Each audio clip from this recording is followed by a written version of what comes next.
Bismillahirrahmanirrahim. Assalamualaikum warahmatullahi wabarakatuh. Alhamdulillahilladzi anzala syahra siyam walladzi unzila fihi al-Qur'an hudan linnas wa bayyinatin minal huda wal furqan. Asyhadu an la ilaha illallah wahdahu la syarika lahu wa asyhadu anna Muhammadan abduhu wa rasuluh. Allahumma shalli ala Muhammad wa ala alihi washabbihi ajma'in. Pertama-tama puji syukur mari kita panjatkan kepada Allah Subhanahu wa taala. Alhamdulillah bahwa kita masih diberikan kenikmatan, terutama nikmat iman, Islam, wabil khusus nikmat sehat. Karena situasi pandemi ini nampaknya sehat menjadi hal yang utama. Salawat serta salam semoga senantiasa dilimpahkan kepada junjungan kita Nabi Allah Muhammad SAW. Jamaah rahimakumullah, rasanya sudah 2 tahun ya masa pandemi kita lalui dan sekarang masuk tahun ketiga. Alhamdulillah kita patut bersyukur tahun ini pemerintah sudah melonggarkan, meskipun tadi disampaikan oleh MC tetap prokes dijaga gitu ya. Ini perlu kita syukuri. Nepangkeun pribados selaras nama ya, bahasa Sunda, bahasa Indonesia, bahasa Inggris gitu. Punten campur. Tebirek deui pribados linggih di PCI 2 Murid Cipegeran Indah 2. Kalau Bapak dan Ibu barangkali sering lewat lapang keluar ke PCI 2 itu ada saung edukasi 3R. Nah, saya disitulah juraganya yang suka ngurus sampah. Jadi saya selain sebagai dosen, saya juga tukang sampah sebetulnya. Dan malam ini saya mau ngajak Ibu dan Bapak juga jadi tukang sampah. Bagaimana saya diundang ke sini, gitu ya. Bapak yang saya hormati, jamaah sekalian. Salah satu julukan yang diberikan pada bulan suci Ramadan itu bahwa Ramadan itu sering dijuluki sebagai Syahrul Tarbiyah. Syahrul Tarbiyah itu adalah bulan pendidikan. Di bulan Ramadan kita dilatih dalam berbagai hal, mulai dari disiplin waktu, makan minum, itu sebetulnya adalah latihan. Karena selama 11 bulan kita sering kali mungkin tidak teratur, baik dalam masalah waktu, makan, dan seterusnya. Dengan demikian maka bulan Ramadan itu harus dimanfaatkan sebagai sarana kita untuk melakukan training. Biasanya kalau kita melakukan training, maka insya Allah hasilnya akhirnya kita akan menjadi derajatnya akan lebih baik. Yang dalam surat Al-Baqarah itu harapannya adalah tatakun, kita menjadi orang yang bertakwa. Tapi jamaah rahimakumullah, seharusnya yang dilatih pada bulan suci Ramadan itu tidak hanya yang berkaitan dengan bagaimana hubungan kita dengan Allah, hablum minallah, ya, melalui ibadah sholat tarawih, sholat 5 waktu, tadarus dan lain sebagainya. Juga hablum nanas, di mana kita nanti membayar zakat fitrah, memperbanyak infak dan seterusnya. Akan tetapi juga yang ingin saya ajak pada jamaah sekalian, mari kita berlatih ya, bahwa bulan suci Ramadan itu menjadi sosok muslim yang cinta lingkungan. Ini yang jarang dibahas. Sehingga akhir Ramadan itu tidak saja menghasilkan sosok-sosok muslim yang kesalehan secara vertikalnya naik, secara horizontalnya naik, yaitu hablum nanas, tapi juga secara hubungan kita dengan alam juga naik, yaitu hablum minal alam. Kenapa ini perlu saya sampaikan? Karena kita tahu ya, baik di berbagai berita, bahkan di sekitar kita, lingkungan kita ini makin rusak. Betul apa betul? Betul. Gak usah jauh-jauh lapangan Tanjung Mulia saja. Saya sering protes sebetulnya di grupnya desa. terutama setiap hari Senin, Selasa, waduh, udah carut marut, bekas minuman dan lain sebagainya, seperti yang tidak peduli.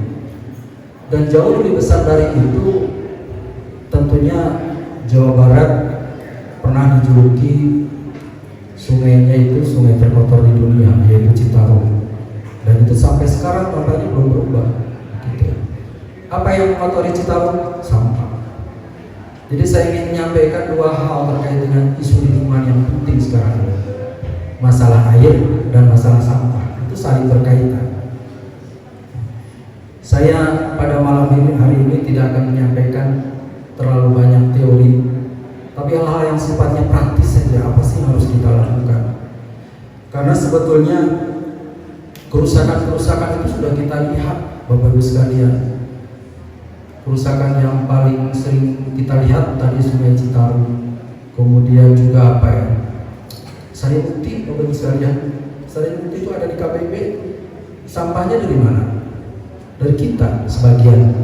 Ya, 75 ton itu dari KBP Sari Bukti. Masyarakat Sari Bukti itu sering teriak-teriak, aduh kami ini sudah tercemar. Gitu ya. Saya sering diundang oleh mereka, gitu ya. Kasihan sebetulnya. Di sana dulunya hutan belantara, sekarang sudah menjadi tempat gunungan sampah yang pencemarannya luar biasa. Apakah itu kita biarkan? Dan Allah sudah mengingatkan di Ar-Rum 41, "Dhaharul fasadu fil barri wal bahri maka sabat dinas." Bahwa kerusakan di darat dan di lautan itu disebabkan karena ulah manusia, itu sudah diingatkan. Akan tetapi seringkali kita tidak menyadari itu. Mudah-mudahan pada malam hari ini bisa menjadi tadkirah untuk kita, meskipun hal kecil, tapi kita bisa melakukan perubahan. Hadirin rahimakumullah, kalau saya mempelajari di Al-Quran ini, ada kurang lebih 13 ayat Al-Quran yang menyuruh pada kita untuk tidak berbuat kerusakan di muka bumi. Ada kurang lebih 13 ayat dengan berbagai maksud dan tujuan dari ayat itu diturunkan. Salah satu di antaranya adalah di surat Al-A'raf ayat 56. Wala tufsidu fil ardi ba'da islahiha wad'uhu khawfa wa tama'an inna rahmatallahi qaribun minal muslimin. Dan janganlah kamu berbuat kerusakan di muka bumi setelah diciptakan dengan baik. Jadi bumi Allah ini sudah diciptakan sesempurna mungkin, tapi tadi kita semua yang seringkali merusak gitu ya. Berdoalah kepadanya dengan rasa takut dan penuh harap. Sesungguhnya rahmat Allah sangat dekat kepada orang-orang yang berbuat kebaikan.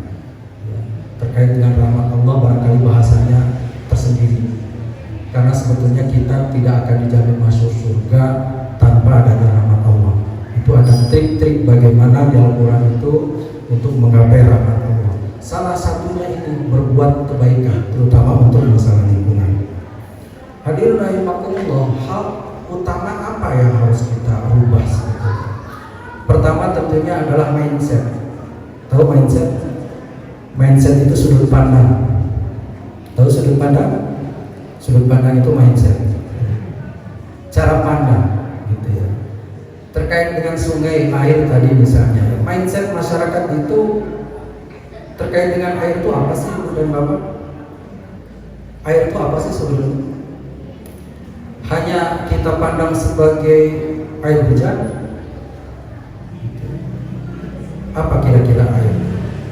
Di dalam Al-Quran itu sebetulnya banyak yang mengilustrasikan bahwa air itu adalah simbol keindahan. Apa simbol keindahan itu? Surga. Di dalam Al-Quran banyak ayat, salah satunya misalnya terkait dengan surga Aden. Ya, surga Aden itu diilustrasikan di dalamnya itu tajri min tahtihal anhar, mengalir air, tapi airnya bersih, desgadora, bersih air. Jadi kalau Ibu dan Bapak sering searching di Google surga itu kayak gimana, yang sebetulnya itu adalah simbol keindahan, muncul taman, ada sungai, ada danau, begitu kira-kira. Karena kita semua kan belum pernah ke surga, jadi tidak tahu. Taunya dari Google aja. Tapi di Al-Quran diilustrasikan tajri min tahtihal anhar, di dalamnya mengalir air. Jadi Allah sendiri menggunakan air itu, sungai itu sebuah keindahan. Dia di Al-Anbiya ayat 30, wa ja'alna minal ma'i kulla syai'in hayyun. Kami jadikan air itu adalah sumber dari segala yang hidup. Apalagi minum, apakah kalian tidak beriman? Kata Allah, Al-Anbiya 30. Jadi sebetulnya air itu sumber kehidupan. Airnya bandingkan jadi orang. Masyarakat seringkali menjadikan sungai itu tempat pembuangan, kan salah sebetulnya. Menyalahi Al-Quran sendiri. Padahal Al-Quran itu adalah pedoman hidup yang harus kita laksanakan sekecil apapun yang kita bisa. Termasuk di dalamnya adalah tadi terkait dengan air. Banyak sekali ayat Al-Quran yang berkaitan dengan masalah cerita mengenai air itu. Nah, sekarang bagaimana kita menyiasati, mengatasi terkait dengan tadi air itu? Ya. Karena air itu adalah sumber kehidupan, maka gunakan secukupnya. Rasulullah SAW berwudu itu hanya satu sok. Terus gimana ya Ustaz? Gambarannya itu hanya sedikit, cukup air. Di kita makan di Murah Mare, tahu di Murah Mare? Di Obral. Di luar negeri aja yang saya tahu di Inggris, di Jerman, di Amerika itu dibatasi kalau nyuci mobil itu hanya satu di rumah. Di kita mah punya mobilnya lima-limanya tuh dijajarin dicuci. Ada yang punya mobil 5 di sini? Itu di kita seperti itu. Dan bahkan saya karena pernah menjadi ketua forum perguruan tinggi untuk Sungai Cikapundung di Bandung ya. Dulu saya bikin gerakan dengan masyarakat tahun 2010. Itu di belakang kampus saya, di belakang Unisba itu, ya ketemu tuh yang namanya kasur, bantal, kursi. Kayaknya seisi rumah itu ada di sungai. Karena masyarakat menganggap sungai itu tempat. Nah ini harus kita ubah. Hadirin rahimakumullah. Lalu apa yang harus kita lakukan terkait dengan kedua komponen air dan sampah itu?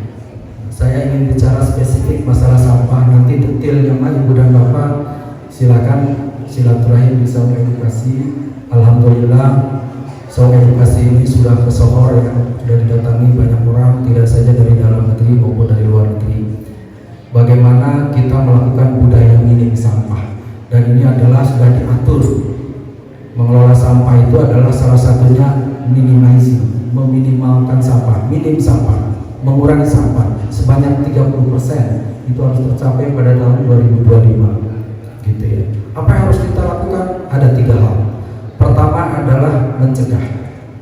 Rijus itu kan sebetulnya puasa, saum. Jadi sebetulnya saum itu menahan itu turijus sebetulnya, menahan. Jadi mutiasa mantong nyampah lah kira-kira begitu. Bagaimana caranya?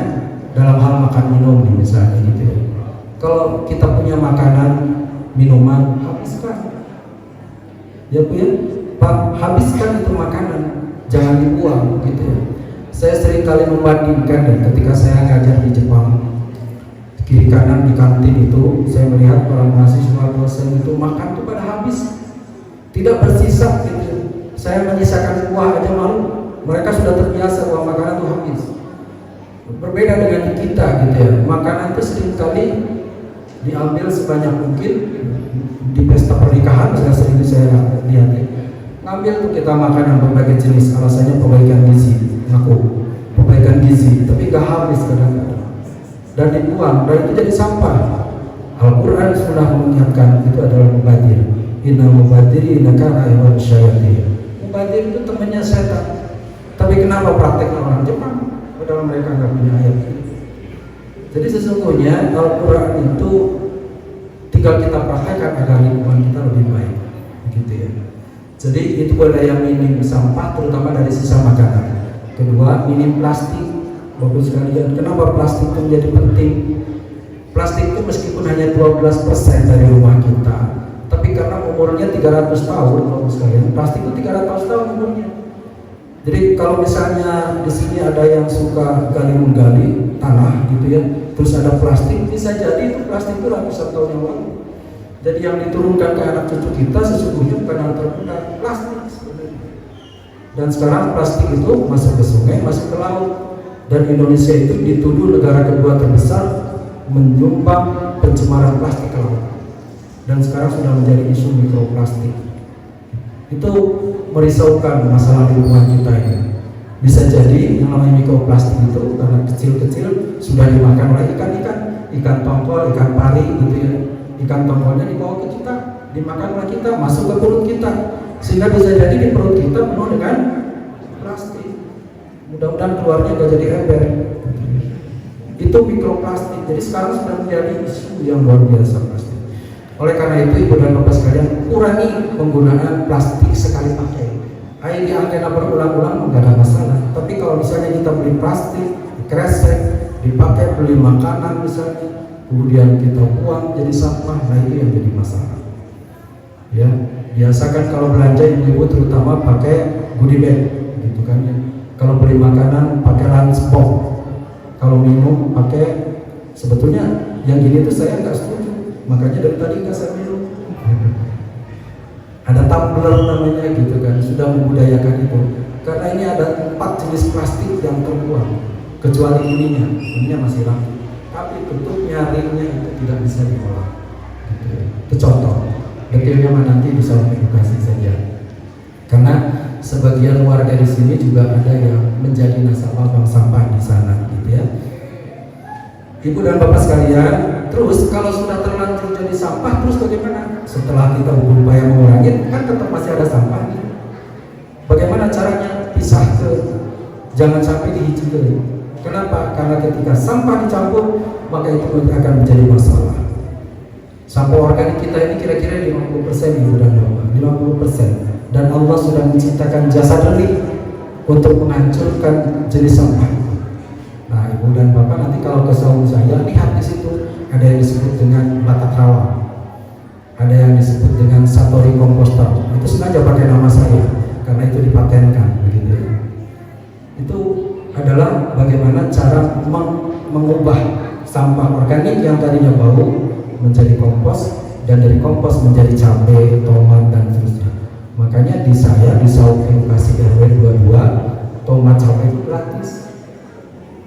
Mangga kalau mau mengolah sampah jadi berkah gitu ya, kita berlatih di sana. Ada juga yang menjadi gas ya, daripada pakai LPG, jadi dari sampah kita bisa masak gitu ya. Itu sampah organik. Kemudian untuk sampah-sampah plastik, kertas dan lain sebagainya masuk ke bank sampah. Di RW 22 ada bank sampah Sahdut namanya. Di sini juga ada yang menjadi nasabah. Dari Permata juga ada yang jadi nasabah. Bank sampah Sahdut itu singkatan sampah jadi duit. Sahdut. Kalau mau jadi nasabah silakan.